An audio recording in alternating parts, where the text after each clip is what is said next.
Hola, buenas tardes, muchas gracias por acompañarnos, muchas gracias por estar acá y muchas gracias también a todos los que nos acompañan a través de la transmisión vía streaming que estamos realizando.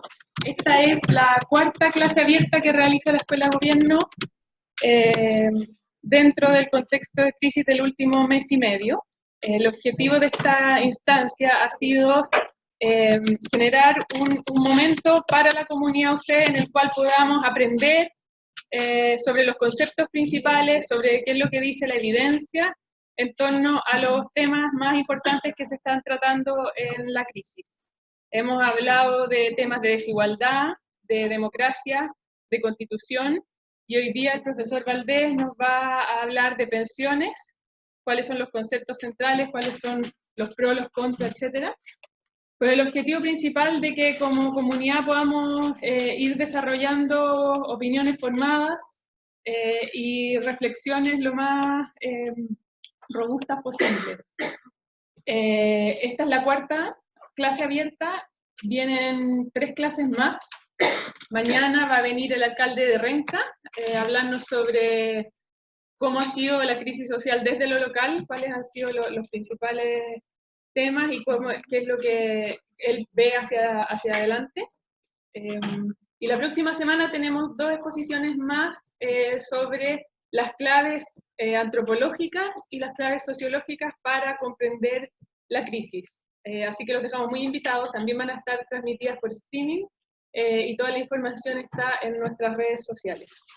Dejo al profesor Valdés para que Muchas gracias. Cuente. Bueno, buenas tardes a todos. Quiero partir diciendo un par de cositas y dando un par de conceptos, después vamos a meter de verdad a la presentación y interrúmpanme cuando quieran, si algo no es claro, si quieren una burrada y ustedes no están de acuerdo, más que bienvenido tener regalo. Este es un tema que junta, por alguna razón, mucha pasión y al mismo tiempo mucha técnica. Entonces es un punto de encuentro bien raro en la sociedad. Cuando uno habla de impuestos, la verdad es que es técnico. Cuando uno habla de cosas que son más beneficios de algún tipo, que son un bono, bueno, es más pasión. Acá se juntan temas bien complejos del mediano plazo, del largo plazo. Porque, como voy viendo, esto es parte como del contrato social de la sociedad, de unos con otros, y eso no es bueno. Antes de irme a la agenda, lo que les quiero discutir hoy día, quiero darles 2 conceptos que son importantes y que realmente los voy a decir yo. Y siempre cuando los digo se me olvida explicarlo. Entonces, que son claves. Uno es la llamada tasa de reemplazo.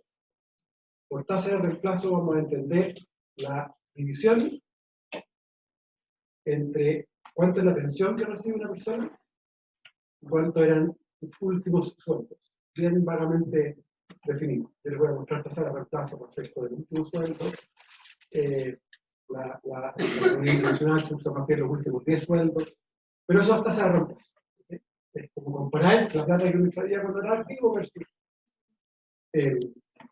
la pensión. La segunda, un concepto se llama densidad de cotizaciones, que básicamente es cuánto del tiempo que uno pudiera estar cotizando, no cotiza. Es que es un gran tema. Y entre medio nos van a aparecer esto. Bueno, entonces, de nuevo, bienvenido a que interactuemos durante y sin duda también después. Quiero revisar 5 temas, están súper relacionados unos con otros, pero que son separados. ¿Okay? Uno es el tema, ¿por qué estamos bien hablando de pensiones? No estamos hablando de educación, o no estamos hablando de movilización. Lo segundo es, un poquito más, tomemos distancia. Y la segunda gran pregunta es, ¿por qué existen pensiones? ¿Por qué la sociedad tiene un arreglo en que hay una cosa llamada pensión? Y ahí voy a poner un poquito el sombrero de política pública y voy a tratar de hablar de objetivos e instrumentos para pensiones. ¿Okay? Es una cosa bien importante tratar de separar lo que uno quiere de las cosas que va a usar para llegar a ese objetivo. En tercer lugar, quiero dedicarle un rato a explicar qué es un sistema de capitalización y qué es un sistema de reparto. está metido todo el día en las discusiones. Que a uno le gusta uno, y a otro le gusta otro. Son instrumentos, no son objetivos. ¿Okay? Y hay que preguntarse cuál es un mejor instrumento para los objetivos que uno tiene. Después les voy a hablar de la institucionalidad actual que tenemos, algunas cosas básicas que hay que saber para discutir pensiones, que son las FP, que es el poder solidario, cómo funciona, que es una compañía de seguro, etc. Y por último, les voy a ofrecer una taxonomía mía de cómo uno podría desmembrar el problema que tenemos con pensiones hoy día y tratar de avanzar en las distintas partes. Como todo problema, cuando uno trata de hacerlo con todo, a veces puede ser complicado, y uno puede dividirlo en sus problemas, y los quiero invitar a pensar. Bueno, entonces, parto porque son importantes las pensiones hoy día. La verdad es que las pensiones no eran muy importantes hace 3, 4 años atrás, pero resulta que en las encuestas últimas de los últimos años empezaron a aparecer. Esta es la encuesta de mayo del 2019. Por cierto, el movimiento No Van Más AFP fue bien importante para catapultar el tema en la sociedad. Pero es bien interesante porque el concepto de pensiones ni siquiera se preguntaba en la encuesta del CEP hace 5 años. ¿Bien? Y en mayo de este año estaba número 2, junto con el de la encuesta. Si uno avanza un poquito en el tiempo, llega a agosto de este año, o sea, pre-problemas. Y en la academia preguntaban a la gente qué temas que tiene el gobierno hoy día en el Congreso, qué proyectos que ya han mandado son los más importantes que tienen que dedicarle tiempo. Y fíjense que pensiones por lejos dominaba la escena. ¿Okay? Después uno miraba para esa misma época, ¿no? Después de octubre, justo antes de nuestro despertar de Chile o la primavera de Chile. Resulta que le preguntaban a la gente ¿qué tema es más relevante para las próximas elecciones? Y salían pensiones. Es muy interesante además que temas que han desaparecido, esto completamente nada que ver con pensiones, pero para tener también algo de cuidado con las encuestas. Medio ambiente y cambio climático, 4 días antes de lo que hemos vivido en el último mes y medio, era el segundo tema más importante. Hoy día aparece y está relegado.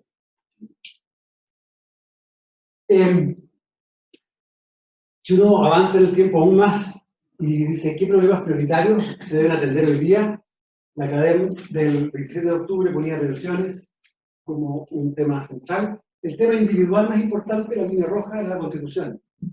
Pero salud y pensiones eran centrales. Y lo que es bien interesante es que ayer, escribió la academia de última, de la zona pasada, y le preguntan a la gente qué hay que hacer para salir de la crisis. ¿Okay? Si uno tuviera que escoger, así como hicimos en el curso de reflexión que tuvimos en el Magíster de Políticas Públicas, tratamos de armar una minuta con un plan de acción para el presidente. Los tutentes ponían renuncia.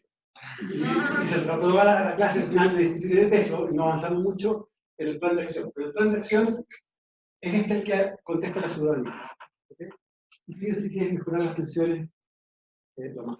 Entonces, mi primera pregunta es bien simple, es porque está arriba de las preocupaciones de la sociedad y por lo tanto tenemos que hablar y entender mucho más de eso. ¿Por qué está pasando esto? Bueno, hay una razón bien simple, las pensiones son bajas. ¿Okay? Y lo que les muestro en este cuadro son las pensiones que efectivamente se pagaron en junio de este año. Hace 6 meses, se podría actualizar hace 2 meses, los números están parecidos. Y acá quiero ser preciso en que estas son las pensiones de vejez. Las pensiones que se pagan en un sistema son múltiples.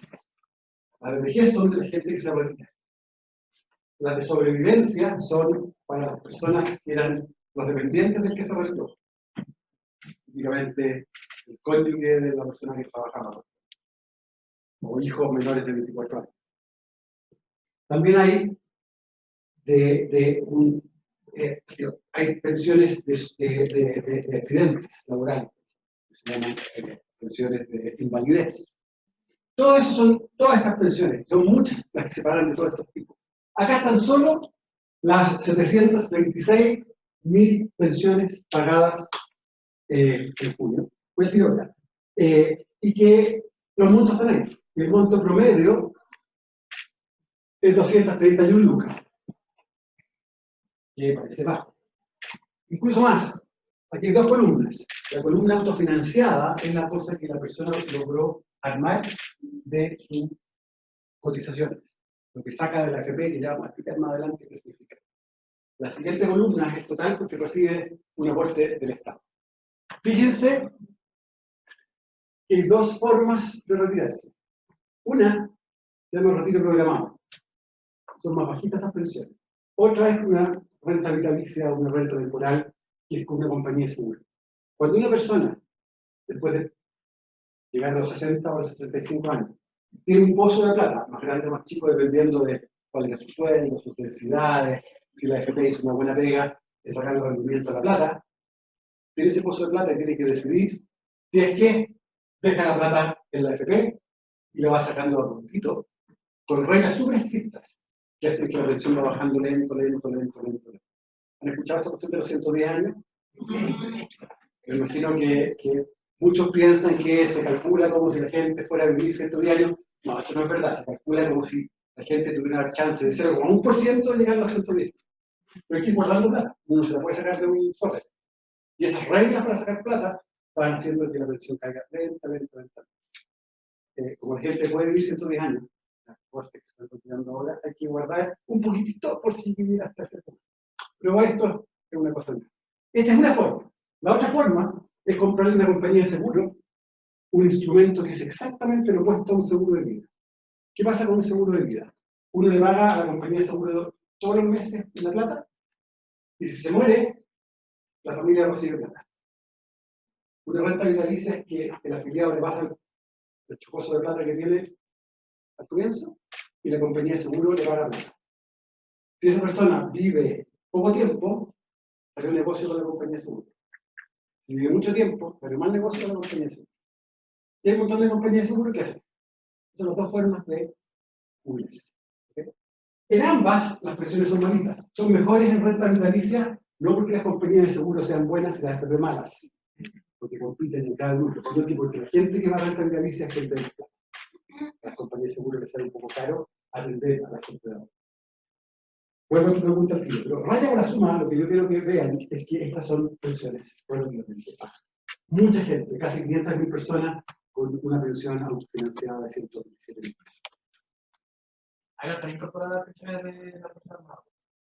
No, esta no está la Fuerza Armada. La Fuerza Armada es todo un tema, dijimos, para después, hacia el final, pero que es todo un tema que hay que trabajar en sí y que no es tan barato hacer, porque es parte de nuestro paquete de sueldo. Bueno, con la información que tienen, quiero que saquen su celular. Y hagamos dos ejercicios. Entonces, el primer ejercicio va a ser discutir con su compañero de asiento al lado cómo sienten el sistema de pensiones. ¿Ya?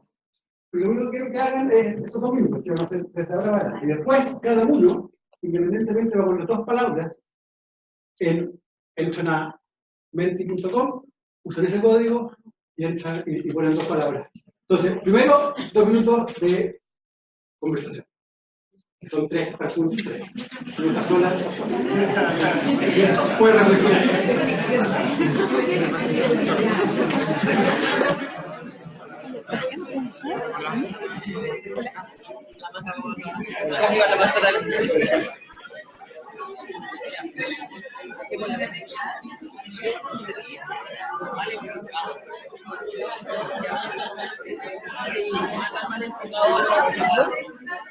Es que yo sé lo que no han entendido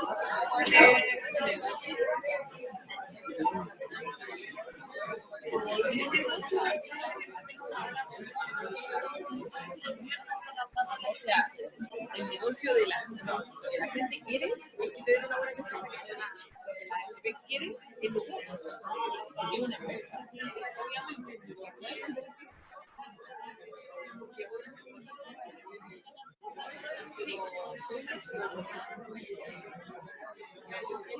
¿Qué andas?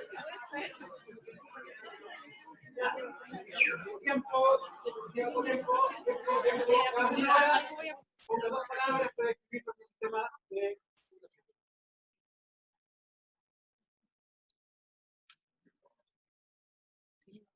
Somos 5 personas, así que 6, no vean la pantalla porque si no tomen palabras de ellos.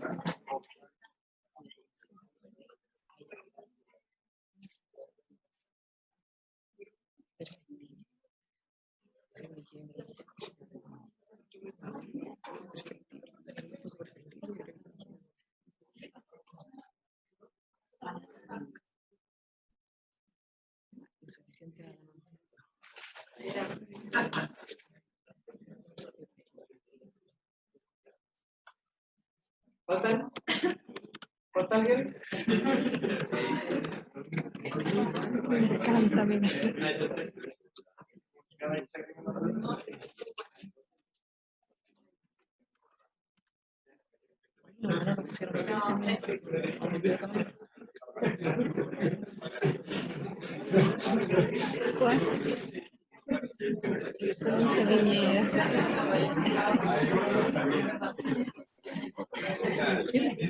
Ya, se están revisando 51 respuestas. Fíjense que, bueno, yo no sabía que iba a salir, pero me imaginaba que iba a salir como palabras o neutrales o negativas. Como las más positivas, así son. Eficiente, hay un eficiente. Seguro, visual. Responsable, sale por ahí. Pero si se fijan, es bien dura la foto. Hay que usar una foto para hacer esto, pero igual no va a tener yo. Vamos a hacer un segundo ejercicio. ¿Okay? Pero definitivamente esto muestra que aquí hay que trabajar. Insuficiente, injusto, complicado, precario, ineficiente, inexperable, tramposo, me gustó, egoísta. Me gustó. ¿El tamaño de la letra tiene que ver con la cantidad? Sí. Sí, claro, esto va juntando. Esto realmente es una. Ya, entonces vamos a hacer otro. Que ahora sí es individual, ¿ok? Hay 3 preguntas ahí y quiero que pongan el grado de acuerdo con esas 3 cosas. ¿Okay? La primera dice, el reparto es más solidario que la capitalización. El segundo dice, los fondos que manejan las AFP son de las AFP. Y la tercera es que las pensiones deberían ser iguales para todos. ¿Cuántos de acuerdo están con esas afirmaciones?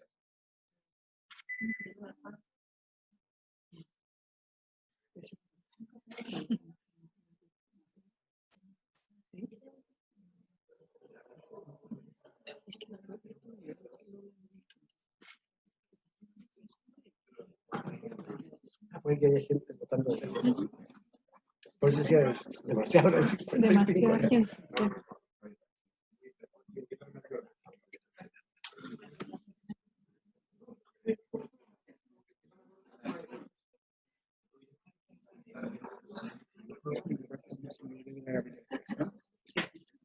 Sí. ¿Falta más gente? ¿Faltó otra?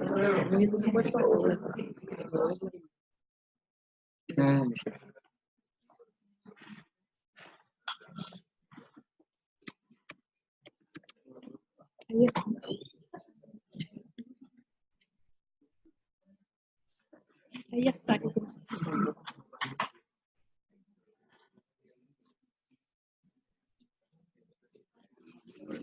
Ya. Tengo que reaccionar de la siguiente manera. La primera cosa que puedo decir es que saben más de lo que yo esperaba. Primero. Hoy trabajo para arriba, o sea, la mitad. Los fondos de la AFP son de la gente, no de la AFP. Se cobra un fee por administrar. Es como cuando uno pone la plata en un fondo. Las pensiones deberían ser iguales para todos. Yo esperaba que ustedes dijeran más. ¿Okay? Y me gustaría después descubrir por qué piensan que no. Yo voy a argumentar por qué no. Pero me gustaría entender después de ustedes. y que el reparto es más solidario que la capitalización, estamos súper metidos en el chip de la gente. Y quiero mostrarles, cuando veamos que el reparto, si es verdad eso, ¿qué puede decir uno? Y la verdad es que depende de cómo uno simplemente vaya poniéndole reglas. Entonces, vuelvo a la presentación y me voy, antes de ir a la siguiente sección, que es una sección más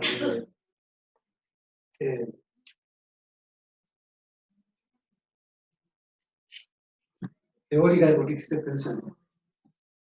Les quiero mostrar que hay, esto sale más o menos, pero hay como dos familias de reformas de pensiones que están ocurriendo en el mundo. En casi ninguna parte tenemos lo que tenemos en Chile. Estamos pensando cómo mejorar las pensiones.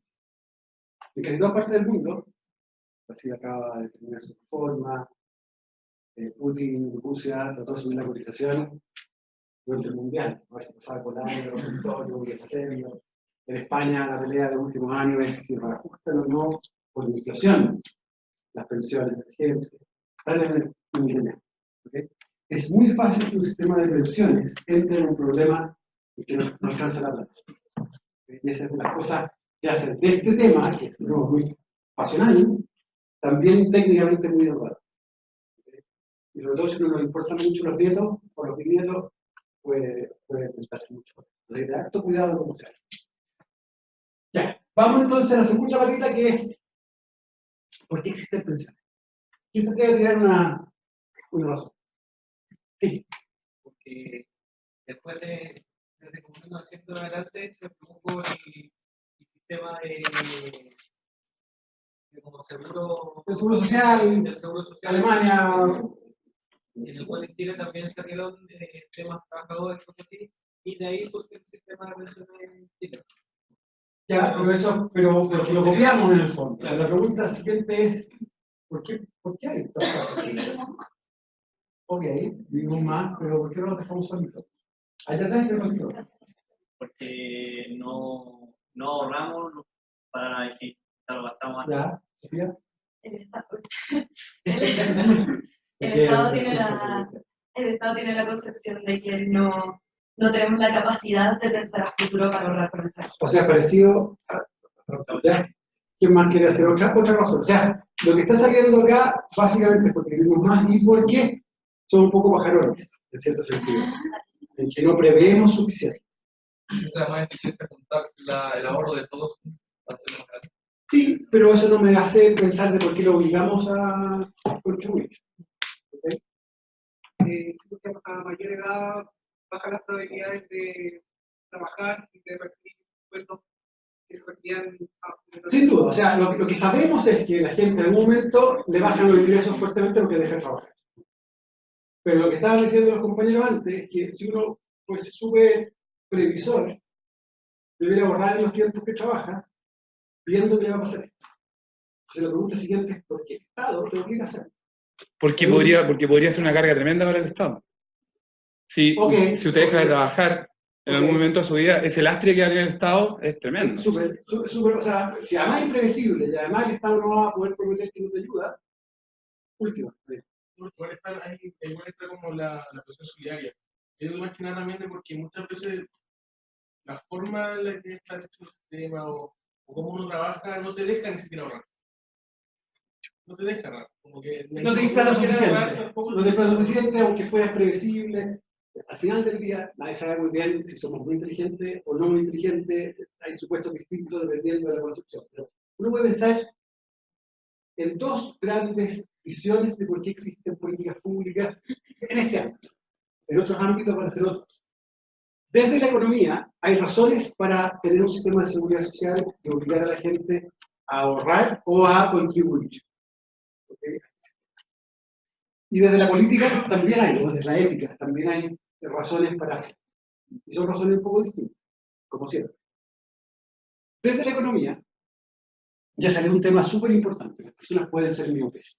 Pueden no prever que van a retirarse, pueden alcanzarles la plata, pero muchas veces cuesta hacer el caso por una persona que tiene un nivel de ingreso y que igual no lo hace. ¿Okay? Y por lo tanto, el Estado dice, ¿saben qué? Por su bien lo único. Hay una segunda razón que se mezcla más con tu punto, y le voy a estirar la economía al máximo, ¿okay? Y esto no es que sea verdad esta teoría, pero es que la gente es tan inteligente que sabe que si no ahorra lo van a ayudar. Y el Estado, como no puede amarrarse las manos o echarse cera a los ojos a las Ulises, y no ayudarlo, y ¿sabes qué? Como yo sé que vaya a venir a pedir la plata igual, te obligo a ahorrar. ¿Okay? Es una visión mucho más dura de cómo es la gente. Pero es que la gente, de alguna manera, y el Estado tiene que colectivamente protegerse de este aprovechamiento. Por lo tanto, lo ahorra, lo obliga. Y hay una tercera razón que es mucho más chiquitita, pero hay a veces mercados que no aparecen solos, donde uno pueda hacer cosas que le gustaría hacer. El caso más radical en esto es que el mercado de rentas vitalicias en Chile es un mercado muy único en el mundo. Como hay mucha gente que va a comprar rentas vitalicias, existe ese mercado, Australia también pasa, pero cuesta armar esos mercados. Entonces, la economía podría decir, ¿saben qué? Ya, todos van a ir a comprar la autoridad. Hay una segunda razón, nada que ver con la economía, posiblemente más poderosa que la economía, para que exista seguridad social. Y una que se liga centralmente a la primera pregunta que teníamos antes. Creo que era la primera. Si todas las pensiones tienen que ser iguales o no. Y es que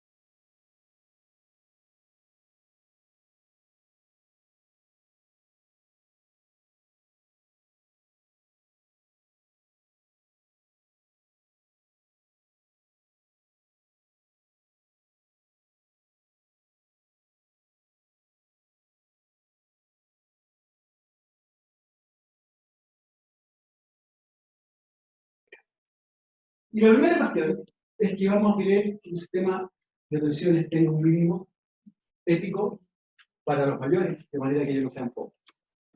Esto lo vamos a poner como objetivo. ¿Cómo lo hacemos? Bueno, en Chile ya tenemos esto, pero vamos a revisar con más cuidado en un segundo más. Pero básicamente, este es un derecho universal. Es un derecho que toda persona de edad tiene. Se puede focalizar el derecho en el sentido de que todos tienen derecho a que si son pobres le damos la plata.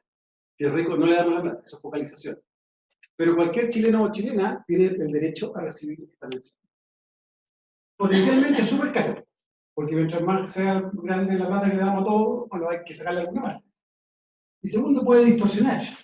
Si a todos los chilenos le ofrecemos una pensión de 500.000 pesos, va a ser bien raro que alguien quiera cotizar nuevamente. Van a simplemente esperar que lo paguen.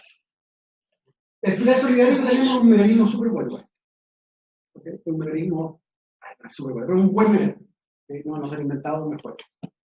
Y el KPI clave acá es cuánta plata tiene la persona con esta plata. Es monto de plata comparado con una canasta. ¿Okay? ¿Le alcanza, por ejemplo, a llegar a la línea de pobreza o no? Vieron probablemente en las últimas 5 semanas la bataola por subir la pensión básica solidaria y el aporte previsional solidario a la línea de pobreza. ¿Okay? Que va a ser en 3 años para los rayos que tienen menos de 70 años, etcétera, etcétera. En el fondo movimos los pesos, está el benchmark que teníamos para eso, y lo movimos a la línea de pobreza. Ese es un gran objetivo. Hay un segundo gran objetivo que tiene que ver con lo que decían varios acá. Limitar la disminución de ingresos cuando uno se retira. O lo que es lo mismo, disminuir la baja de consumo cuando uno se retira. Una persona tiene un sueldo, se retira, y al día siguiente, si no hay seguridad social, solo tiene lo que puede tener que ahorrar queriendo, no obligada. Con la seguridad social lo que hace es, ¿saben qué? Queremos que usted ahorre un poquito más. O que tenga al menos, no que ahorre, que tenga algún beneficio para que no baje tanto su ingreso. Y esto es clave, este no es un derecho universal. Esto es un beneficio contributivo. Eso quiere decir que el que participa en el esquema tienen derechos a sacar plata. Esto es súper importante de dividir el mundo contributivo del mundo universal. De hecho, en los sistemas de reparto, lo vamos a marcar un poco más de esto, el beneficio contributivo tiene que tener cierto número de años de contribución para tener derecho a algo. Si no, no hay derecho. En Estados Unidos es terrible. Puedes trabajar 8 años, contribuir 8 años, te retiras y no hay nada. Ni siquiera te devuelven lo que contribuiste. Eso va al pool del club de los que contribuyeron. Bueno, aquí, en general, los beneficios son proporcionales al ingreso. Una persona que gana 1 millón de pesos, en general tiene una pensión que es el doble de una persona que gana 500.000 pesos, todo el resto igual. Densidades iguales, hombre, hagamos todo igual. Sea en reparto o sea en capitalización. Entonces quiero volver al tema si la capitalización es o no solidaria. Aquí no hay solidaridad en este mundo. A veces se puede hacer un premio un poquito para la gente más pobre. Pero en general, este es un marco, en vez de ser un mínimo para todos, es algo que es un mecanismo sobre el cual los que van chipeando más al mecanismo, van poniendo más mecanismos, reciben más. Y la clave de medición, lo voy a decirlo, en vez de ser pesos, es tasa de reemplazo. Este concepto de comparar el ingreso post-retiro con el ingreso pre-retiro. Uno puede tener mejores tasas de reemplazo o peores, dependiendo de los parámetros que tiene este sistema, qué edad se retira, cuánto lo obligas a ahorrar, cuánto la cotización, etc. Pablo Zelay, profesor. No, solamente una aclaración sobre el primer punto, que es fundamental acá cuando uno quiere tener solidaridad en los sistemas, es que sea mandatada la cotización. Como tú dijiste, digamos, que subimos a 550.000 pesos las pensiones, hay mucha gente que no quiere contribuir, lo que quiere contribuir, si no voy a decir 550.000 pesos. Bueno, eso lo evitáis, por eso el incentivo tú lo evitas con un mandato y hemos estado bien obligados. Sí, y la pregunta es, digamos, ¿no? que todos participemos para poder tener, para que la solidaridad funcione. La pregunta es si uno puede obligar o no a eso, ¿no? Si la gente se puede informar. Y esa lo va a hacer difícil en los países como los nuestros, muy difícil en un país como Perú, relativamente fácil en un país como Alemania. Bueno, hay un montón de otros objetivos del sistema de pensiones. Uno podría decir, ¿sabe qué? Queremos que cubrir los riesgos de invalidez, porque queremos tener un seguro colectivo, porque si la gente no puede trabajar, cubrir los sobrevivientes, que decíamos antes, redistribuir ingresos entre cortes o dentro de una corte. Uno podría creer eso también. Y también tener más ahorro, si es que es un sistema de capitalización. Y eso ayuda, no vamos a ver. Entonces, básicamente tenemos estos dos grandes objetivos, estas dos formas de medir. Y eso nos lleva al tercer punto, que es capitalización versus reparto. Aquí voy a ser un poquito técnico, ¿ok? En alguna parte, porque no lo hubiera sido antes. Pero necesito hacerles esto para que entiendan bien qué hay detrás. Entonces, vamos a suponer varias cosas, ¿ok? Pero aquí la clave es una persona que nace a los 25 años, nuestras guaguas nacen a los 25 años, ¿no? Trabajan hasta los 65 años y después mueren con certeza a los 85 años. Ese es el mundo que tenemos. Vamos a suponer además que la tasa de interés es cero, la tasa de interés real, es un supuesto muy técnico, pero muy necesario para lo que puedas hacer. Y además que uno sabe con certeza cuándo se va a morir. No se muere ni acá ni se muere acá, ni se muere a los 88. Entonces, ¿qué es lo que hace un sistema de capitalización? Este es el tiempo, C e I es consumo e ingreso. ¿Ok? Si no hubiese un sistema de pensiones y la gente fuera súper predecible, y le gusta, como sabemos, un consumo más o menos estable, no quiere consumir un año un montón y al otro año un montón, el consumo parejito.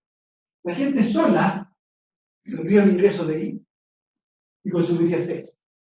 Y mientras está en vida, ahorra esto, ahorra el cuadradito de arriba, en ingresos cada periodo, que son más grandes que su consumo, y cuando está retirada, consume eso. Esos dos cuadrados son del mismo color, teóricamente. Y no hay para qué tener seguridad social. ¿Ok? Porque en ese caso la gente hace lo que hace. Supongamos ahora que la gente es media impredecible, y en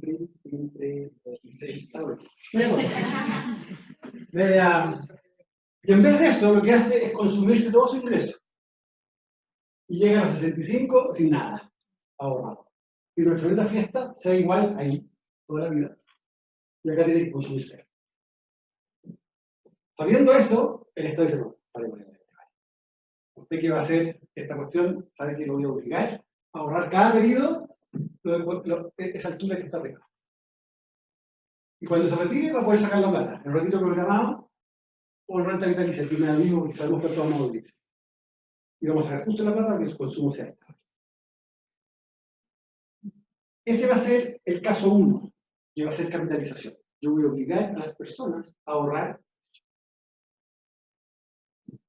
En vez de eso, voy a decirle, no, voy a hacer otro reglo. En vez de que cada uno ahorre durante su vida activa y después desahorre, vamos a hacer lo siguiente. Vamos a partir al tiro diciéndole que los jóvenes que están activos me van a pasar el cuadradito de arriba. Y yo le voy a pasar la plata a los viejos de vida. Supongamos, con un supuesto súper fuerte, que hay una persona por corte.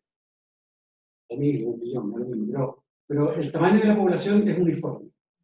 ¿Okay? Entonces es súper fácil. Yo a cada uno de estos le pido una cotización, agarro la cotización y se la paso a los viejos.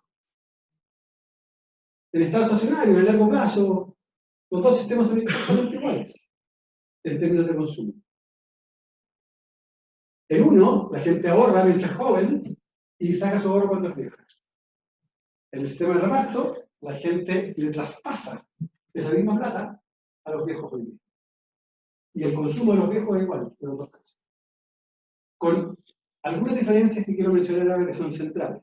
Pero hasta ahora quiero estar seguro que todos siguen.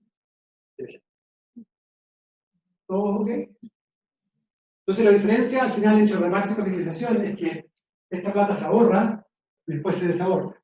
En el reparto se traspasa todos los periodos.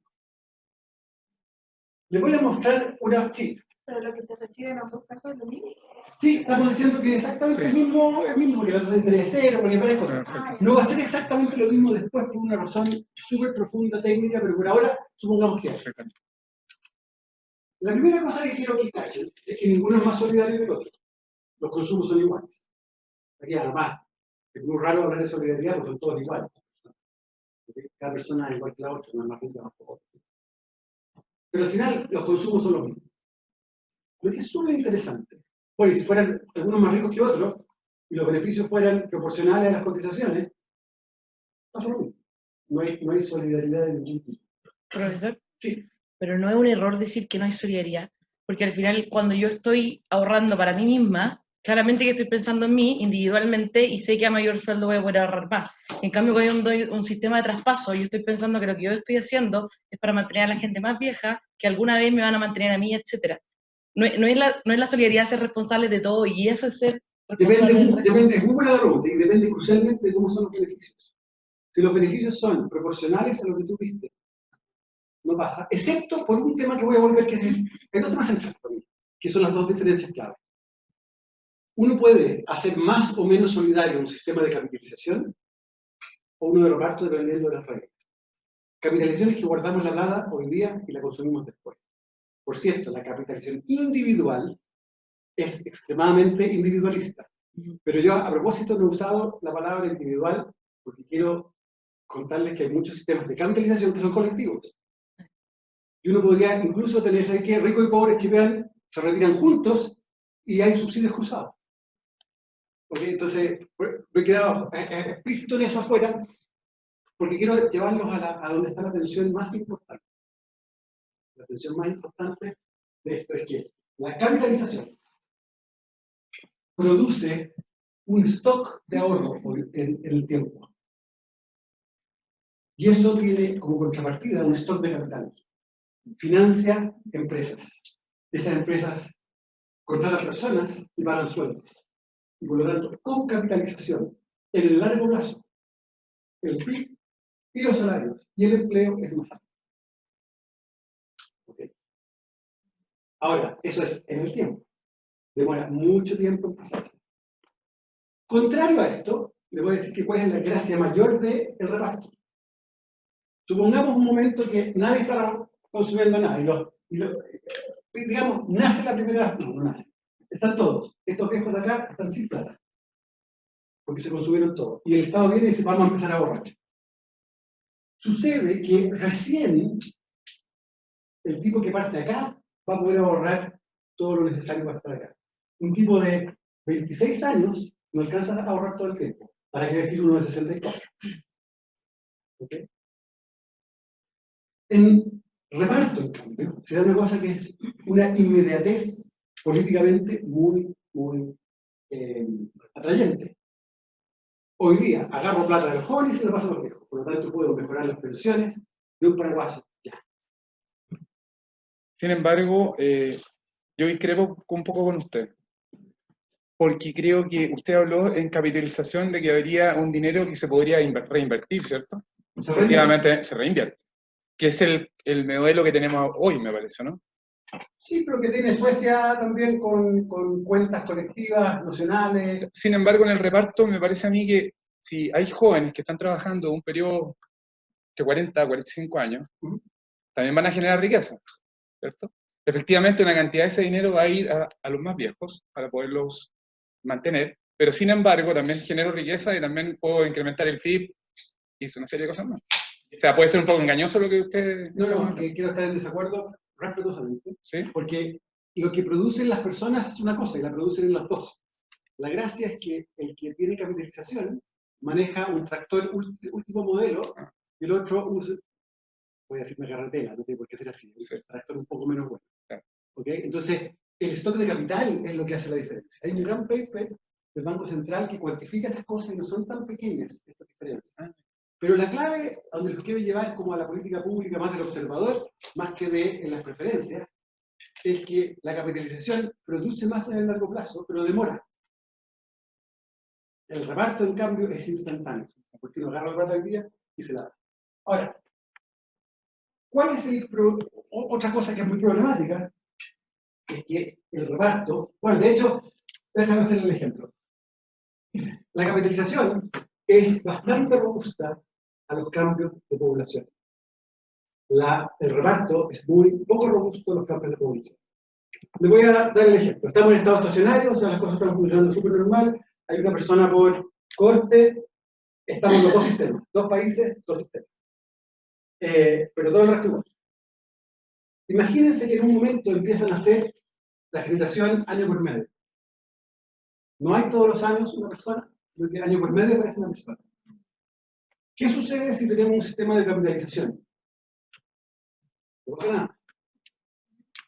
La misma gente va a ahorrar su plata, el stock de ahorro va a ser más bajo porque hay menos gente, pero el per cápita va a ser el mismo y no lo vamos a sentir, entre comillas. ¿Qué pasa en el reparto? Ahí estamos en problema. Para el problema va a pasar el tiempo y decir, chuta, no alcanza la plata. Exactamente. Pasado el tiempo y tenemos la mitad de la gente que antes va a haber que poner la mitad acá o subir al doble de la cotización. Entonces, un sistema es muy robusto a los cambios poblacionales, pero otro es muy poco robusto a los cambios poblacionales. Ahora, en parte eso es porque yo fijé este cuadrado. Si lo bajo, no tengo ningún problema. Pero la política de bajar beneficios es totalmente difícil. Esto es con la población, pero hay otras cosas que pasan. Por ejemplo, un sistema de capitalización, si la tasa de interés es muy baja, aquí la puse cero para hacerlos comparables.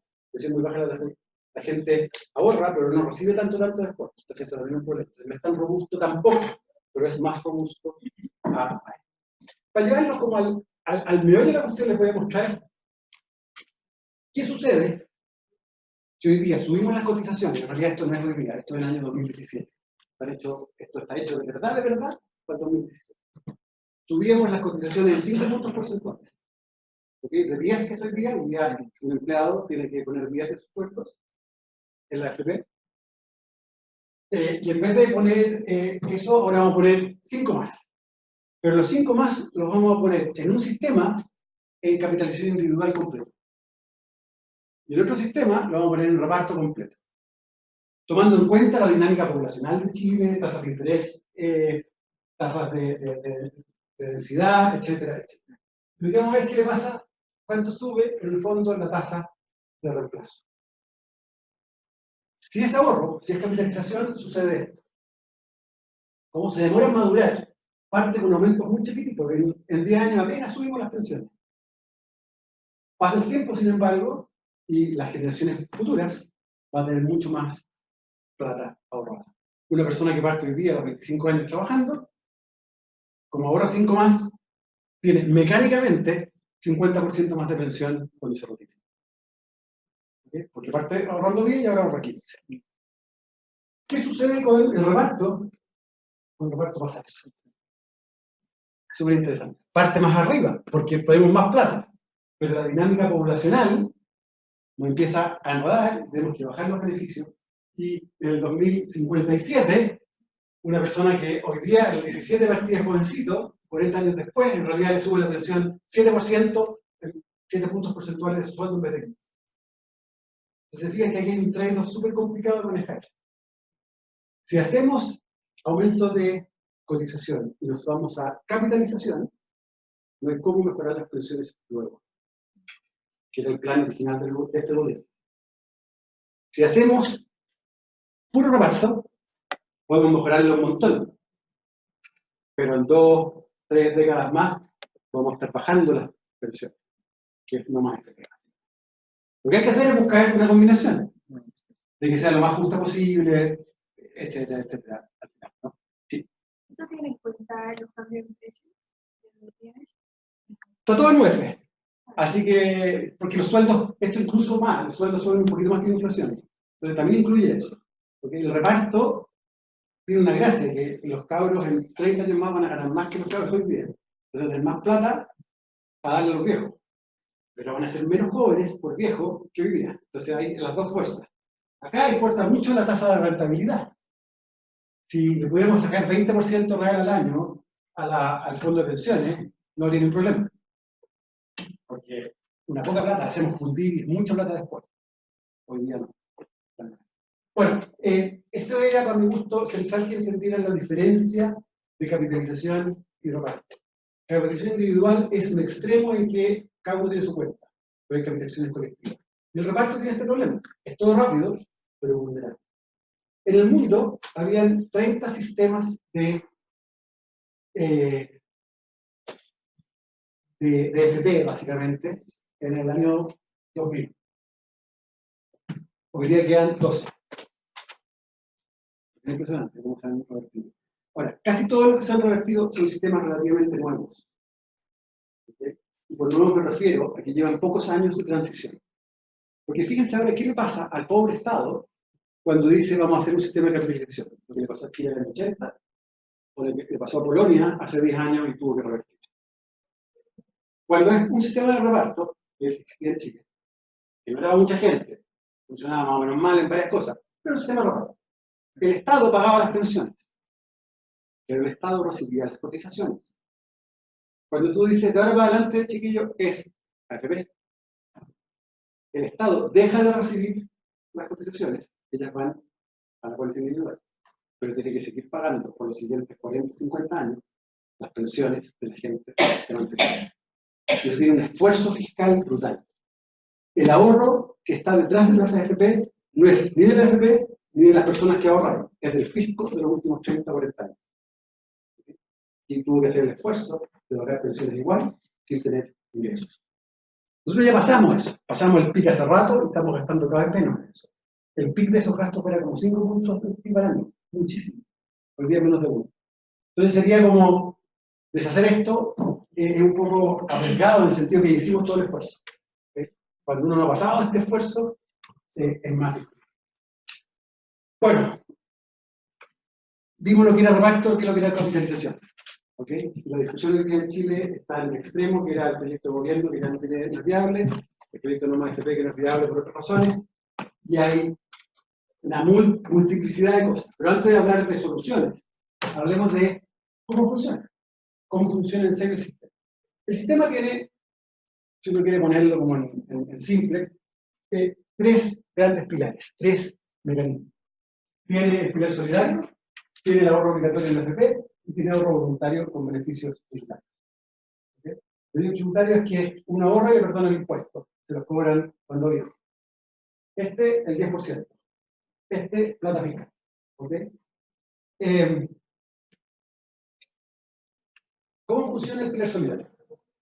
Que ha estado en la discusión estos últimos días, comentando. De hecho, anoche, como el ministro de Hacienda mostró que tenía un poco más de plata que el que decía, le votaron que el 50% era inmediatamente, no en 3 años.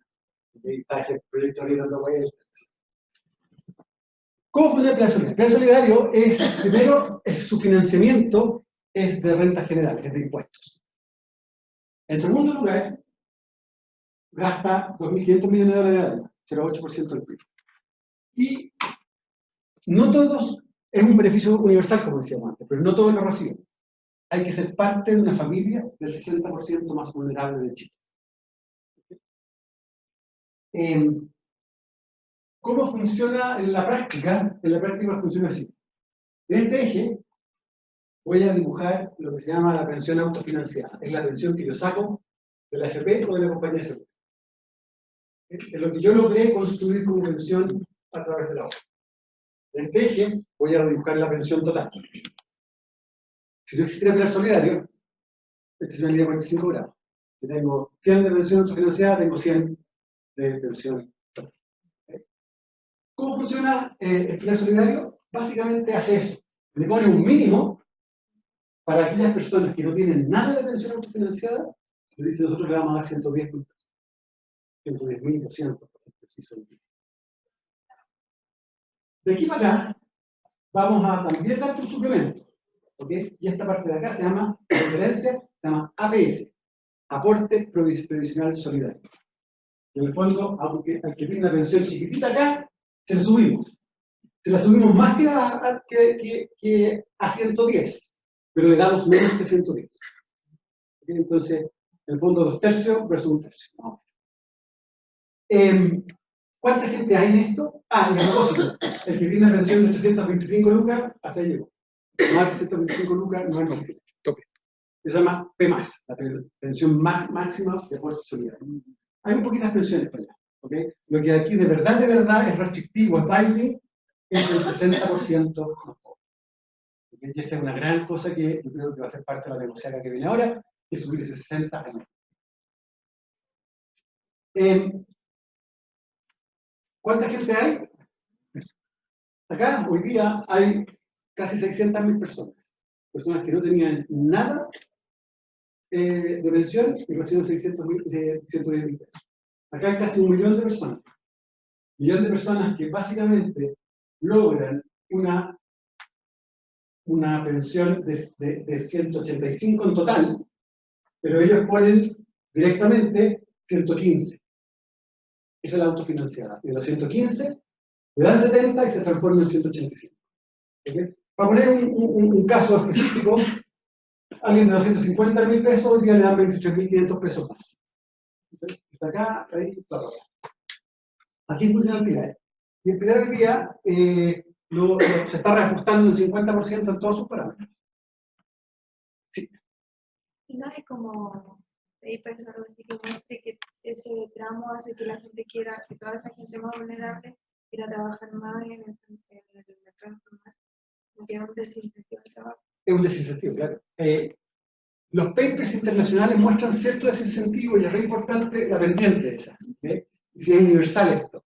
Voy a volver a que no distorsionaría, pero esto sí es una distorsión. Esto es un impuesto al ahorro de las personas. Si yo ahorro 100 más, el Estado me deja de dar 33. Por lo tanto, equivale a que yo ahorro en realidad 66. Entonces eso es un tema. Ahora, es difícil hacer el caso de que la gente es miope a largo plazo y ve estos desincentivos. ¿Entiendes? Yo creo que todos lo vemos como un impuesto y chao pescado. Gente muy de elite nomás ve el 10% como algo del propio. Por no más FP la gente tomó más conciencia. Pero es difícil pensar que la gente lo piense como un simple ingreso. Bueno, y lo que les estaba diciendo es que va a haber una mejora importante con el aumento. Los 110 lucas van a subir a 165.000 pesos en la línea de pobreza. y probablemente quede indexada ahí para siempre en la línea de pobreza. Y va a subir, la PMAS sube montones también, y por lo tanto el de hoy día que recibía 273.500 va a recibir 334. Porque va a tener un aporte más grande. Igual puede agregar, porque mi impresión es que la gente cree que las pensiones van a aumentar el 50%. Es muy difícil hacer un discurso preciso del mismo tiempo simple. Y puede que se enojen en enero, digamos, no puede dar el 50%, porque en realidad subió de nuevo, 273.500 a 334. Pregunta: ¿quiénes creen ustedes que son más pobres, los jóvenes o los viejos? Porque fíjense que estamos gastando plata fiscal, harta, hasta los 18.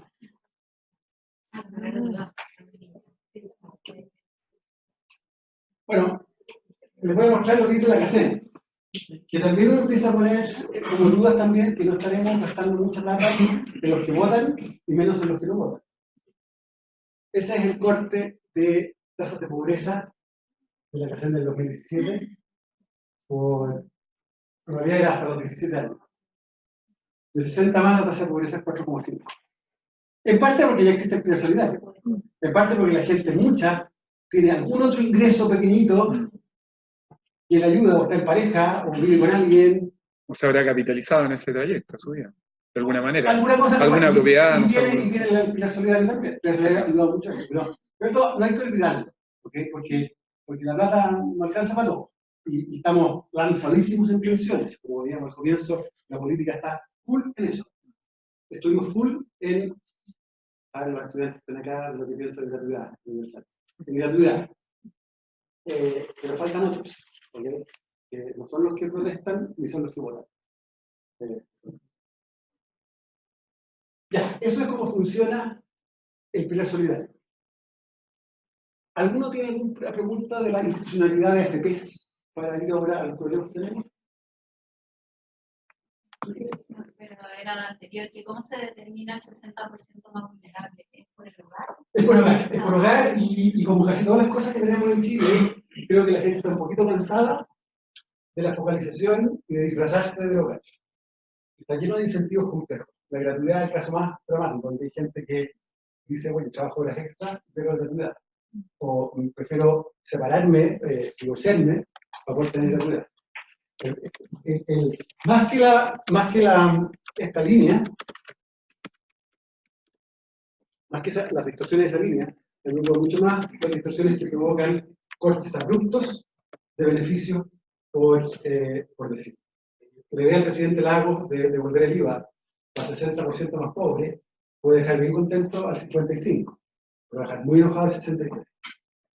¿Okay? Entonces, vamos a tener que repensar un poquito más en política pública respecto de cómo hacer más suaves esas transiciones.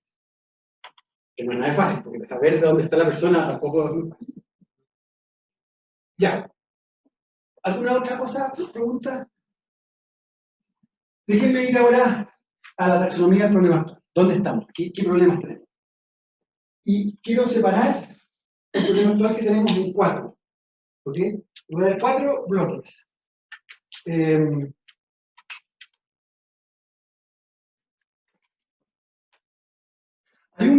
Y vamos a separar los bloques, son básicamente el horizonte. ¿Queremos una solución rápida o queremos una solución de largo plazo? Porque si uno puede esperar 50 años, con capitalización llega súper bien, sabemos, y con beneficios mayores. Si la cuestión es urgente, corto plazo, la capitalización no da, no hay cómo. Hay que buscar otras cosas. Puede ser plata pública, puede ser otra cosa. Y después, en lo vertical, hay dos mundos de personas. Están todos, beneficio universal, y están los que contribuyeron. Los que contribuyeron no hay que ponerse pesado. El que contribuyó 4 años, ¿tiene derecho a pensión? Bueno, a la universal sí. Fíjense que en la pregunta que hice al comienzo, pensión es igual para todos. Claramente aquí estamos diciendo, no son iguales para todos. Hay un mínimo para todos, pero después hay algo que tiene que ver con haber contribuido. Entonces tenemos que tratar distintos estos dos mundos. ¿Qué está pasando? ¿Qué va a pasar? En el largo plazo, Para todos los mayores, para tener un piso, lo que uno querría tener es algo que tienen algunos países desarrollados, que es un pilar solidario y que da a todo chileno y chilena, después de cierta edad, una plata todos los meses. En Australia son 700 lucas. ¿Okay? Pero como es para todos, y la gente ahí no se va informando, que tiene ese problema, funciona. Es un poquito menos cuando los cónyuges reciben, ¿okay? Nos bajan un poquito. Pero mañana deberíamos caminar en 40 kilómetros. ¿No? ¿De qué edad? 65. Aunque no quiera. Corto plazo, más plata para el pilar solidario. Yo en mi vida pensé que íbamos a llegar a los niveles que hemos llegado ya al pilar solidario. O sea, en los papers que escribíamos como coautora de estas cuestiones que la Paula Benavides, hace un año poníamos que en el largo plazo uno podría considerar que un buen benchmark es la línea de pobreza. Y pocos meses después vamos a estar. Entonces ya pusimos la carne en el asador acá grande. Yo creo que eso está arreglado. Pero hoy día tenemos un problemón, que es, ¿qué hacemos con la gente que no está en el sistema de la gente que no está en el pilar solidario? Parece poca plata para ellos. Por verlo simple, una persona que gana 1 millón de pesos y se jubila con 350 lucas. ¿Hacemos algo con esa persona o no hacemos nada? Para el largo plazo hay que hacer cosas, porque ya nos quedamos atrasados con lo que tenemos. Y esas cosas que hay que hacer son básicamente estos cambios de parámetros, que lo voy a revisar, y probablemente algún sistema que sea menos individualista que mencionaba. El sistema FP es demasiado el esfuerzo de uno y punto. Y si uno tiene mala suerte, nadie lo ayuda. Entonces, se pueden buscar maneras de que el sistema tenga mecanismos de que ya no en el mundo de la mínimo ético, sino que en las capas medias, los que les va mejor ayuden un poco a los que les va peor. A través de impuestos, a través del mismo sistema, pero claramente, yo creo que vamos para allá, y esta es la reforma que se está negociando ahora. Y también pasa algo con las AFP, que ganan mucha plata, y que hay cierta demanda pública por apretarles la plata que ganan. Yo creo que esto se puede hacer. Tú tienes una pregunta. Sí, que viene con el tema de la capitalización colectiva. Sí. ¿Cómo funciona esto? Lo ponemos visto la capitalización individual, colectiva. No, mira, déjame hablar de esta manera. Y voy a inventar un sistema en caliente, ¿okay? Pero la cohorte ahorra junta. Entonces, parte de los 15 puntos que uno ahorra, digamos que 3 o 2 van a un pozo común. Y ese pozo común lo van a repartir cuando nos retiremos. De una manera, no es que uno puso un peso y recibe su fracción exacta, sino que, por ejemplo, el límite per capitado. De hecho, el proyecto Bachelet había una parte que era variable, así que era como un punto, en que todos un punto de cotización y un fondo común que a fin de año se repartía a las cuentas de cada uno. Entonces, al final significaba que una persona de salario mínimo cotizaba 5, había una parte de reparto, pero terminaba ahorrando 7. Porque el que ahorraba 5 y era rico, terminaba ahorrando 3,5. Entonces, había básicamente un subsidio cruzado de ricos por pobres. Podía hacerlo así. Podía hacerlo de hombre a mujer. Hay varias cosas que se pueden hacer. Pero la diferencia clave que quiero que vean es si es que esta plata está respaldada en inversiones o en un traspaso de una persona a otra persona. Esa es la diferencia central de los procesos. De hecho, el pilar solidario es un sistema de reparto, que se financia no con cotizaciones, pero se financia con impuestos. Bueno, pues ese es el largo plazo, y para tener noción del largo plazo es bueno ver esta tablita. Esta tablita habla de cuál es el efecto de algunos cambios que se pueden hacer sobre las pensiones. ¿Okay? Y aquí quiero que vean lo que les mencionaba al comienzo. Si uno cotiza toda la vida un punto más, va a subir 10% la pensión. Eso es mecánico. Pero si eso es toda la vida, pero una persona de 50 años, que se va a llevar a 65, y ahorra un punto más, le sube 3 más. Ese es el problema, que la cotización no rinde mucho en el corto plazo. En el límite, si uno tiene 64 años y se va a retirar mañana, ¿qué saca con ahorrar un poquito más? Algo que no he mencionado nada, pero es muy importante, es la rentabilidad. Un punto de rentabilidad durante toda la vida, y todavía es mucho tiempo, es 25% de pensiones. Cuidado con prestarle la plata a la AFP a las pymes. La edad de retiro es brutal. No quiero que meterme demasiado en esto, pero la edad de retiro en Chile está atrasada respecto a los estándares internacionales y es un drama de las mujeres. Las mujeres en Chile reciben una pensión que es 1/3 del de los hombres. Esa diferencia brutal, 66% de esa diferencia, la mayor parte se debe exclusivamente a que viven más tiempo y se retiran antes. Entonces, mover la edad a 65 es muy importante. De hecho, el efecto es brutal. Si movemos la edad de retiro de las mujeres a los 65, sus pensiones suben entre 33 y 51%, dependiendo si trabajan los 5 años extra. La pregunta es que eso tiene una tasa de rechazo de 92% en la encuesta. Entonces, si no es llegar y decir, trabajen más. Hay que preocuparse del mercado laboral, hay que preocuparse de un montón de cosas antes de hacerlo. Pero es parte de la solución de largo plazo que todavía no está madura. Unas poquitas cosas que son menos relevantes. La deuda previsional es esta plata que los empleadores declaran haber tenido un empleado. Dicen que tienen que declarar cotizaciones, pero no la enteran, que hay alguna deuda. Esa deuda dura poco tiempo, porque a los 2 o 3 meses casi siempre lo pagan. Pero hay un poquito. Pero si eso fuese cero, las pensiones no cambian. Suben 2%. Entonces, es muy importante hacer algo porque a los que no le pagan sí lo frenaron, de mucho más de 2%. Pero no pensemos que eso va a solucionar la pensión promedio. Las utilidades de la AFP son súper altas para una como rentabilidad de una industria competitiva. Pero no son parte del problema. Si uno baja la mitad de las utilidades de la AFP, las pensiones suben 3%. Si tenemos una AFP estatal que trabaja a pérdida, ni siquiera sin fin de lucro, suben, no sé, 9%. Con un subsidio implícito gigante. Entonces, es algo que hay que mirar por un problema de legitimidad. Pero hay que tener mucho cuidado de que apretar a la AFP vaya a funcionar. Y la densidad es muy importante. 2 años más de pega es 10%. ¿Okay? Como la gente tiene densidades bajas, no hay problema. De hecho, aquí hay algunos números.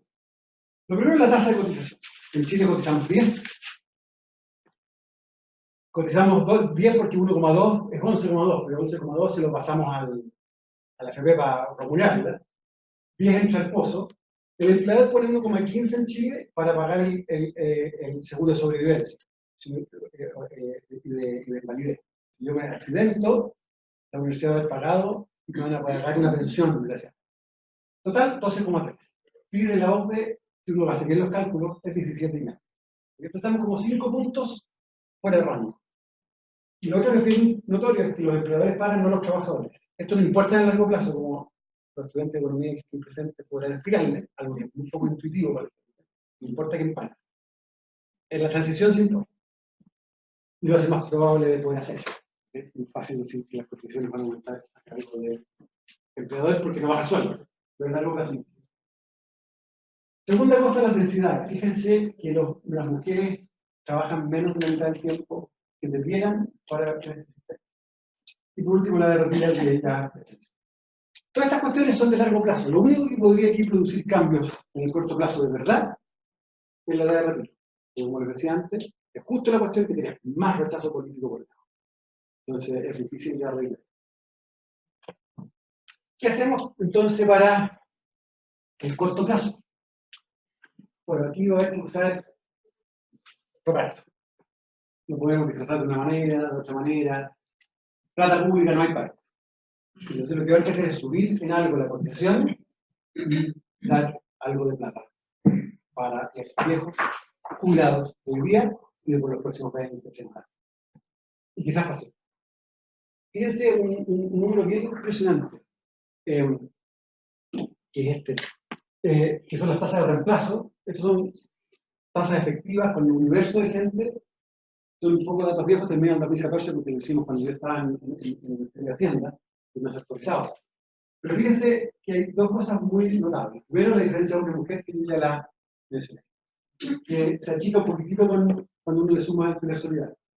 Pero igualmente impresionante es lo que le pasa a la clase media versus el resto, sobre todo los dos primeros quintiles, que son quintiles de sueldos, ¿okay? Y las tasas de reemplazo. Y fíjense que la tasa de reemplazo para los quintiles más pobres en Chile no son tan malas. Deben notar la historia brutal. Mujer, primer quintil, tiene una tasa de reemplazo hoy día de 140%, que va a subir a 200% más, 220% con el cambio circular. Esa persona es súper pobre, no trabaja mucho. En promedio trabaja por 70 lucas al mes. Se retira y tiene el pilar solidario y está mucho mejor. El problema de esta persona, les dejo el millón de pesos, que está entre medio de cada los dos, y que tiene 300 lucas de pensión. ¿Okay? Capaz que fue previsor y tiene un departamento, quizás. La pregunta viene así más como política, ¿quién marcha? ¿Por qué marchar en no más FP? Porque hoy día ya la marcha está como más enredada. Y mi impresión era que eran mucho más los del medio. Sí. ¿Okay? Hablamos un poquito del problema de las distorsiones. Solo les quiero mostrar las distorsiones que provoca el primer solidario hoy día, y va a ser bastante peor. Mucha gente dice, bueno, es que si uno trabaja más, se cotiza más, tiene más tasa de reemplazo. Eso es obvio. Está la pensión en tasa de reemplazo, autofinanciada, según cuántos años trabajo. Sube. Lo que es complejo es que aquí hay poquita gente. Hay mucha gente con necesidad de paga. Uno de los problemas que no estamos solucionando y que es central para cualquier sistema de pensiones, sea de reparto de la organización, es que la gente, si no cotiza, no hay mucho más. Pero lo que les quiero mostrar es qué pasa con la tasa de reemplazo, que se la estoy mostrando ahí, cuando le sumo el pilar solidario. ¿Qué pasa eso? Le viene de vuelta este tema de las distorsiones, ¿no? Que no sabemos muy bien cuántos son. Pero fíjense que pensar más no cambia mucho la tasa de reemplazo en Chile. Y por el 50% esto va a empeorar bastante. Entonces es bien urgente buscar maneras de mejorar esta zona de acá. Que son pensiones más altas, tasas de reemplazo más bajas. Bueno, y para ir terminando, ¿qué se está discutiendo hoy día? Se está discutiendo la estructura del mandato de la entidad que va a manejar la cotización extra. Hasta no más AFP ya dio a entender que saben que ya no van a meter con el 10%, el 10% queda igual, el manejado por AFPs que van a ser mucho más reguladas, y el stock menos, no lo tocan. Va a ser capaz de tipo de palabras mayores. Pero todavía se está discutiendo cómo se estructura algún tipo de reparto. El tema de brecha de género en el proyecto del gobierno yo encuentro que era muy mal tratado. De hecho, la ampliaba, según los cálculos de la gente con la que trabaja. Yo creo que hay que trabajar en serio el tema de brecha de género en lo de pensión. En los 3 meses que hay que cerrar esto, porque esta opción tiene que estar en marzo o más. Y después está el tema de las AFP, que es un problema, porque las AFP tienen una confianza que está allá abajo. El Congreso es mejor evaluado. Entonces cuando mi amigo de la AFP me decía, no, es que queremos manejar el 5% extra, yo les decía, eso equivale a subir el número parlamentario y simultáneamente subir la pieza. No, entonces seamos realistas y busquemos qué cosas. Pero eso está en producción. Y por último, y aquí termino, les quiero mostrar que nosotros tenemos un problema estructural bien importante que tenemos que ir pensando cómo lo solucionamos. Y es que la plata que se recibe hoy día para gastar desde el gobierno por impuestos es baja. Y eso lo sabemos hace rato. Y la reforma de Bachelet, que solo fue capaz de juntar la mitad de plata, que es lo que decía. Pero al final del día, esta columna de acá muestra que estamos en torno a 5 puntos del país OCDE típico en impuestos. 5 puntos típicos. Podría ser 4 si uno saca algunos que tienen cargas tributarias muy altas. Hay países como Polonia, otros muy respetables como la República Eslovaca, que tienen la misma carga tributaria que nosotros.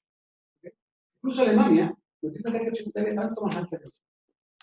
Pero esta discusión, que es típica, que se hace sin seguridad social, por razones correctas, cuando uno le pone la seguridad social, uno empieza a tener un problema. En los otros países, por distintas razones, existe un ingreso del Estado por seguridad social que es gigantesco. ¿Okay? 6 puntos del PIB de diferencia como cuando tenían hace 30 años atrás. Hoy día 9 puntos. Y eso es una diferencia enorme, para poder hacer muchas cosas. Nosotros tenemos solo 1,5% del PIB de recaudación de seguridad social. La AFP recaudan 2,7%. Entonces, estamos muy lejos todavía de tener cómo pagar beneficios de seguridad social. Y eso en el resto de los países no lo paga el 1%. Lo pagan los trabajadores colectivamente. Son impuestos al trabajo al final, que va a ser muy difícil de dar mal en Chile. Pero tenemos que ir pensando cómo avanzamos hacia cotizaciones mayores para poder financiar beneficios. Al final, la seguridad social es mucho más que impuestos que pensiones. ¿Okay? La salud también no tiene esto. Pero es la nueva etapa de discusión. Cómo armamos estructuras tributarias y estructuras de recaudación de la seguridad social que permiten un pozo más grande. Porque hoy día ya, con los anuncios de ayer, se acabó el espacio de retiro de deuda. Así que hay que buscar plata para poder hacer cosas. Muchas gracias. ¿Quiere tomar alguna pregunta?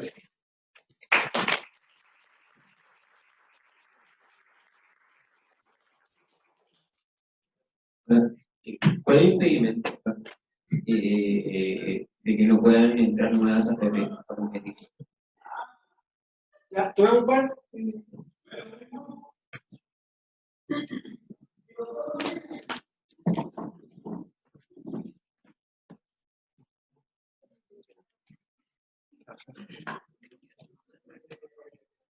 Ya, me pareció excelente la presentación. Siempre nos decimos entre los profes lo mismo.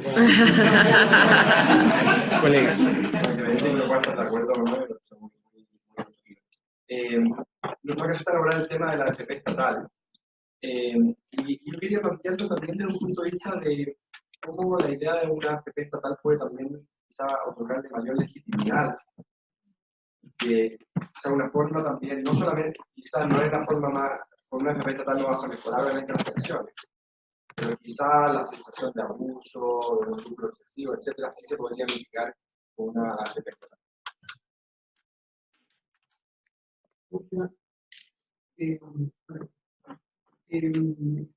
Sí, consulta respecto ya al funcionamiento interno con la AFP, cosas que han aparecido en la prensa o que, entre comillas, han denunciado algunas organizaciones.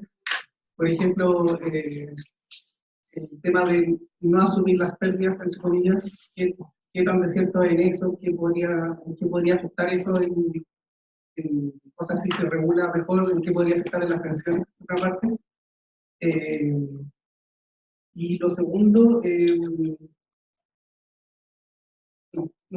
en particular, como cuestiones que se han introducido respecto a, o que se hizo respecto a no asumir las pérdidas en la AFP, restricciones de cambio de fondo también que se han introducido y el por qué no tener más competencia al respecto.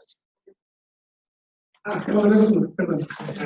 Era el por qué, en el fondo, el ahorro tiene que ser invertido en acciones, capitales de empresas, por qué no puede estar garantizado en sí. Perfecto. Asumamos que Quería consultar cuánto de cierto hay en que las tasas para el retiro programado podrían ser un poco adulteradas para que fuera competitivo con las rentas vitalicias de las aseguradoras. Sí, es verdad, porque no he salido en la prensa algo respecto de que puede estar pasando eso. Yo he buscado un decreto que es el Supremo 19 y dice: es necesario que las tasas de interés de los retiros programados y las ventas temporales mantengan cierta alineación con las tasas de ventas vitalicias, de manera de no distorsionar artificialmente la elección de modalidad de elección de afiliado. Déjenme tratar de contestarlo todo lo de la AFP en un paquete, que es lo siguiente. Primero, es una industria bien jodida porque la sensibilidad de precios de los clientes es muy baja. ¿Okay? No reaccionan mucho los clientes cuando les suben los precios, les bajan los precios, etc. Entonces, es una industria compleja. Dado eso, se introdujo en 2008 una forma de hacer competir a las AFP que se llama la famosa licitación. en que cada 2 años las AFP, si quieren competir, van y ponen un precio, y el menor precio, la administración, se lleva todos los nuevos entrantes al mercado laboral, ni siquiera eso, todos los nuevos cotizantes, por 2 años. Ellos tienen la libertad de moverse después, pero como la gente flojona a moverse, porque es inelástica, van para allá y se quedan. Eso ha permitido básicamente que entren 2 AFP nuevas en los últimos años. La AFP 1 es nuevita y la AFP modelo que ya es grande. Porque es muy difícil crear una AFP de la nada, porque necesitas alguna forma de atraer personas. Y por lo tanto, hay entrada. ¿Qué cosas dificultan la entrada? Bueno, que es una industria que tiene que tener un montón de clientes para poder sobrevivir. Y la segunda cosa es que se llama el encaje, que es que las AFP ponen un 1% de su bolsillo en el fondo para coparticipar con las inversiones. Y por lo tanto, si les va bien o mal, ellos ganan o pierden también. Ese 1% es mucha plata, porque los fondos son muy grandes. Tuvieron la mala suerte de la AFP de salir con utilidades gigantes hace como un mes atrás o 3 semanas atrás, del segundo trimestre, del tercer trimestre, y era porque había subido mucho la bolsa en ese tiempo. A todos nos había ido bien, entonces las utilidades fueron grandes. Pero esa es una parte muy extraña, que el encaje para mi gusto es un poco grande, y es una barrera para entrar. Y lo segundo que la otra necesidad del encaje es que hay un seguro de rentabilidad mínima que opera, que no quiero meterme, que la verdad es que no sirve mucho.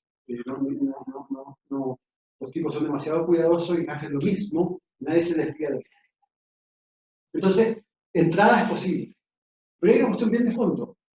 Acá no caben muchos jugadores. Hace 25 años, 30 años atrás, habían 18 AFPs. Y por alguna razón, unas se fueron comiendo a otras. Hoy tenemos 5 bancos grandes en Chile. Canadá tiene 5 bancos. Y es porque hay ciertas industrias en que no caben más jugadores. Y ahí la autoridad tiene que preocuparse de cómo compiten para que los precios no se vayan para arriba, etcétera, etcétera, ¿no? Como las licitaciones. Pero es un problema de organización industrial bien complejo. La AFP estatal podría ser un actor más, pero tiene de dulce y de gas. Cada vez que uno hace competir en una misma industria al Estado con privados, empiezan a tensionarse las cosas. Primera pregunta, ¿cuánta rentabilidad al capital de la AFP? ¿Cuánta utilidad debe tener? Debe ser sin fines de lucro. Y hay una complicación. Eso no es compatible con la otra. Si una empresa compite con el sector privado, una empresa pública, compite con el sector privado, debe hacerlo en la misma cancha. Yo siempre pensaba, si hay una licitación y la AFP estatal se lleva la licitación, los privados van a alegar. Y si no se lleva la licitación, los políticos van a alegar. O sea, va a estar siempre muy enamorado. Y por último, hay una cuestión más factual. El gobierno anterior, antes que yo entrara, ya había mandado un proyecto de ley de AFP estatal. Bien chico, está en el Congreso. Y funciona y tiene su costo de capital, está bien armado. Y en un momento, cuando partió Nomás AFP, yo estaba medio desesperado, entonces, ¿qué hacemos? ¿Qué hacemos? ¿Qué hacemos? Y la primera reacción, bueno, revivamos el proyecto de ley. De hecho, Sebastián Edwards me dijo, no, tienen que anunciar para el 21 de mayo, que venía 10 días después, que la AFP estatal, y que vamos con la AFP estatal, y qué sé yo. Entonces, en el discurso del 21 de mayo pusimos ahí que el gobierno va a presentar y a anunciar que la AFP estatal. Lo anunció y fue buena medida. Al día siguiente los rayados ya de Nomás AFP eran no más AFP ni privada ni estatal. No compra. Yo creo que lo que de verdad, yo estoy convencido que el extra del 10% hay que regular la AFP de alguna manera. Yo creo que les van a dar un mazazo en regulaciones en la reforma que se está negociando. Pero para lo otro yo creo que hay que crear un buen organismo público que actúe no como AFP, sino que actúe como un manejador de activos importantes como hay en otras partes. Inglaterra tiene uno súper bueno, Canadá tiene uno súper bueno, en Suecia hay 5 como AFPs estatales, que no es que compitan unas con otras, pero quieren tener 5 para compararlas. Yo creo que eso es lo que hay que construir bien. Y hasta ahora, el proyecto del gobierno es tímido en eso. Hace una cuestión, pero no deja hacer nada. Dice que tiene que subcontratar todo. Básicamente por un prejuicio que tiene algo de realidad, de que el Estado puede hacerlo mal. Pero ahí uno dice, bueno, hagámoslo bien. ¿Cómo hacemos para que tenga la autonomía, para que tenga los profesionales? No es fácil. En Canadá, que son como los más top en esto, el gerente de inversiones del fondo canadiense gana $2 millones al año. Y es un empleado público. Entonces, no vamos a ser capaces de eso. Ahora, si le pagamos un poquito, vamos a tener uno que no le va a sacar el rendimiento que le sacan. Eso es un problema. Eso me lleva a ¿por qué se invierten estas cosas? ¿Por qué no hay un seguro? Existe una máxima en economía que hay una tensión, una disyuntiva entre riesgo y retorno. Si uno toma más riesgo, tiene más retorno esperado. Pero esperado. ¿Okay? Ahora, si uno repite varias veces lo mismo, puede quizás convenirle eso. Por eso los fondos más riesgosos para jóvenes tienen más lógica. Y lo que hay es que para sacar rendimiento hay que tomar este riesgo. Entonces, no se puede hacer solo seguro. Si uno tuviera un depósito a plazo, a 30 días, es seguro que va a retornar 2% por año. Pero eso te deja la pensión en un tercio de lo que podría haber sido sin lo otro. Fíjense que 2/3 de las pensiones que se pagan hoy en día son por los retornos que ganó los ahorros. 1/3 por la plata que uno puso. Es muy importante el tomar un poquito de riesgo. Me encantaría poder pasarle la chiflota a otro, pero te va a cobrar por eso. O si no, si se la pasas y no le pagas, no va a tomar riesgo. Entonces, ¿cómo uno organiza esto de manera que funcione? Es bien poco, bien difícil, ¿no? Y por último está el tema de las tasas de retiro programadas, ¿no? Esto se junta, camina uno a uno con el famoso 110 años. Supongamos que vivimos 80 años, listo, pero gastamos la plata más rapidito. ¿Qué pasa a los que viven 82 años? Los que viven 90 años. Bueno, se quedan sin plata, lo cual sería un drama. ¿Qué pasa si uno le pone una tasa de interés supuesta bien alta al retiro programado? Va a suponer que va a tener un montón de plata en el futuro, por lo tanto puede sacar harto hoy día. Y si no se da esa tasa de interés, capota. Se le acaba la plata y la pensión baja súper rápido. Entonces lo que hay que hacer es tratar de tener una tasa de interés realista. Y eso es muy difícil de construir. Una manera de construirla es ver lo que están dando las cuentas vitalicias de tasa de interés implícita. Porque ellos están compitiendo por eso, se están comprometiendo a dar esa tasa de interés. Entonces, más que hacer un juego de igualarlos, es una fuente de información súper buena para fijar.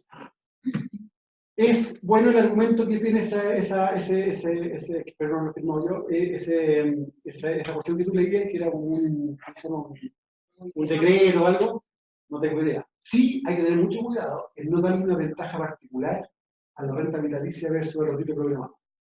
Porque tú no quieres que por distorsiones que provoca la regulación, la gente quiera uno o la otra. Entonces hay que tener ciertos cuidados de que no haya el arbitraje. Pero al final del día, esto de los 110 años y las tasas de interés, una senadora por ahí que no lo quiere mucho, y yo la quiero a ella, dice que la solución, sí, es como comerse la cuestión rápido, ¿no? Y después, una solución que es bien mala para la cosa. No, totalmente. La superintendencia. Hay algunos lugares en el Estado de Chile que funcionan pésimo. ¿Okay? Y que hay que reformarlo, y pasan en evaluaciones. Y hay otras partes del Estado que tenemos que ser bien orgullosos que funcionan bien. El impuesto interno funciona súper bien, la dirección de presupuesto funciona bien, y la superintendencia que funciona bien es la AFP. Es gente de carrera, súper profesional. Yo, la verdad, creo que es un lujo ese grupo que está ahí, nunca se va a prestar para. Una última pregunta. Hay una pregunta de internet que dice qué tipo de sistemas tienen los países escandinavos y si es posible implementar ese esquema en Chile. Los países escandinavos tienen bien distintos sistemas cada uno. Ya, último, porque estamos pasados. Estamos como un sistema de reparto que durante. Sabemos que va a ser menos gente que la pirámide poblacional. Sí. ¿Por qué no se considera un cambio en el modelo? ¿Pero qué es un cambio en el modelo? Ese reparto. Por ejemplo, es que si las tablas que usted ocupa son de la OCDE y vemos que el porcentaje son lo mismo, 13, 17, pero ¿quién entrega la plata? ¿El empleador o el trabajador? Ahí tiene que haber un militares tienen otro sistema. ¿Por qué no se considera eso también en el programa? Ya, La plata. espera. ¿Por qué si es que sí? Metiste como tres cosas que son una correcta y dos incorrectas. Sí, porque aclárame, lo dije desde el desconocimiento. Y lo otro es esa misma tabla que tenía los ingresos en naranjo y en rojo. Si se puede aplicar cuánto sería el aporte para esas personas, pero de las Fuerzas Armadas. Mira, ¿Cuánto pone el Estado? la Fuerza Armada es un caso súper complejo y hay que tener una voluntad política muy grande para cambiarla, pero mi percepción es que no hay tanta plata ahí. ¿Por qué no lo hace? No hay tanta plata ahí por lo siguiente. Cuesta como 1,2 del PIB, más de lo que del PIB solidario, todos los años. ¿Okay? Porque ellos chipean plata, el sistema de reparto, y sacan plata, pero sacan mucho más de lo que cuesta. Entonces, parte de los impuestos de Chile se van en pagar pensiones de, incluso las hijas de los militares, que murieron hace unos. Supongamos que nos ponemos de acuerdo en dos cosas, que queremos cambiar el sistema de los militares, y en segundo lugar, que queremos tener la misma calidad de los militares, el mismo número de militares. Porque estos vecinos tengamos un cuarto de los militares que tenemos, súper fácil la solución. Pero supongamos que no nos metamos en ese ángulo, sino que la misma cantidad de gente como militares. En ese caso van a tener que pagarle esto de otra manera. Le va a tener que pagar la carrera, o le va a tener que pagar un sueldo mayor, de manera que el valor presente de todos los beneficios que resulta, que tienen, toda la plata, todo el paquete de beneficios sea más o menos parecido. Entonces hoy día, en el fondo, le estamos dando pensiones por sueldo, o pensiones por casa. Capaz que tú me digas, ¿sabes qué? No, yo quiero pagarle en general menos. Ya es una decisión política súper legítima y distinta. Pero solo en el marco de, no les vas a poder decir, te quito la pensión y chao, mercado. Vas a tener que compensarlos por algo. O sufrir la consecuencia, o para algunos va a ser ganar la consecuencia, de tener un grupo militar más chico, menos preparado. Entonces, por eso yo no lo mezclaría completamente, pero sí es un tema que yo creo que hay que abordar porque deslegitima el sistema. Porque aunque no saques plata, yo prefiero que esté en el mismo sistema y pagarle sueldo directo. Ese es el tema 1. La segunda pregunta que hicieron el pueblo. Ay, espera, pero bueno. Después, tú decís varias cosas de cambio de modelo, porque ahí es donde hay que tener cuidado. La pirámide poblacional lo que te echa a perder es el reparto, no la capitalización. Entonces, justo cuando nos está pasando lo de la pirámide, es un mal momento para irse a reparto. De hecho, tenemos un pequeño periodo de una década en que no nos ataca mucho eso. De hecho, estamos como bien para eso. Pero 30 años más es un problema. Entonces, tenemos que tener mucho cuidado con los cálculos, de manera de que el reparto que hagamos no signifique que vamos a tener que subir las cotizaciones como locos en 15 años más o tener que bajar los beneficios. Yo no estoy diciendo que no hagamos algo de reparto, pero los montos que se pueden acumular por el reparto, sumando estas dos curvas que yo les mostraba que eran como igual, así que no me acuerdo, tiene que ser súper fino. Después, en el cambio de modelo, no me acuerdo qué otra cosa decía tú, pero las cotizaciones de quien paga, sí, estos 5 puntos, 6 puntos van a ser los empleadores. Eso ya está entregado hasta por los propios empleadores. Pero en el largo plazo, eso no importa. Eso es lo que es como, no sé cuánto estáis más en economía o en otras disciplinas, pero lo que sucede acá es que, igual como un impuesto, o igual como un subsidio, cómo se distribuye quien paga nominalmente la cuestión, no importa tanto, importa cero en el largo plazo, para ver quién paga de verdad eso. Cuando uno va a pagar, echáis benzina, hay un impuesto a la benzina, una parte la paga la bomba de benzina y una parte la paga uno, implícitamente. Aunque el cheque lo haga el bomba bencinero, de pagar el impuesto. Entonces eso pasa también con esto. Pero, radio para sumar, yo creo que sí hay que hacer un cambio de modelo. Pero el cambio de modelo no es destruir la parte buena que tenemos, sino que hay que construir sobre eso. Y eso me lleva a qué está pasando en el mundo desarrollado. El mundo desarrollado tiene muchos de sistemas de reparto que están muy enredados y le han formado un sistema de capitalización en sí. Segundo, hay multiplicidad de formas. A mí me gusta el sistema sueco. El sistema sueco es de cuentas nacionales. Eso quiere decir que el pool de plata de todos se maneja súper profesionalmente y a la gente le dicen cuánta plata tiene. Pero si se muere, por ejemplo, esa plata es del sistema. No es heredable.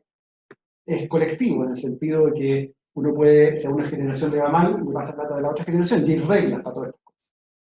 En Holanda es mucho más parecido al nuestro. la capacitación individual es más grandota. Australia, que es un país que a mí me gusta mucho, es pura FP, con un primer básico grandote. Y así, uno empieza a ir uno por uno y son todos distintos. Y yo creo que de todos se puede aprender algo. ¿Okay? Lo que tengo que reconocer es que nosotros estamos partiendo de una esquina. ¿Okay? Y los otros están en muchas otras formas. Y tenemos que movernos más hacia ello. La clave, sin embargo, es que sea sostenible y que no distorsione mucho. Esas son como las dos restricciones para mí más importantes. Y eso requiere toda esta técnica latera de decir, ¿sabes qué? Tu cuestión capota en 15 años más, no resulta por esto, por esto. Y por lo tanto hay que hacer esta junta de políticos y técnicos y un poquito más en la salud, por ejemplo. Algo también en la educación, pero ahí el diálogo ha sido más fácil, en que hay que juntar la técnica con la voluntad. Muchas gracias.